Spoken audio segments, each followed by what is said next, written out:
It's just a very rubbish French car, mate, unfortunately. So, when you jumped into the police car, what was you trying? What point was you trying to make then? Oh, when I jumped into the police car, and the police came, or police constable, police officer, police imposter, whatever you want to call them. When they came across, I said, "You've abandoned the vehicle." Yeah. You see. I said, abandoned vehicle. I don't know about abandoned. Found an abandoned vehicle here. Right? That work on the drive's abandoned. The policemen, the police officers, or police imposters. If I were being accosted by any of them, and I got out of my car like that, the police, so-called police. Is that a first for you?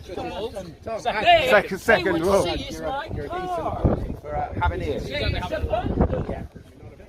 Your car's been abandoned. We may have to move it before we do that.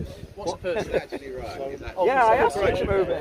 That should be moved. That should be moved. That should be moved off the highway. You would say, well, it's an abandoned vehicle, so I'm sitting in your vehicle now because you've abandoned it. Excellent. Fair play.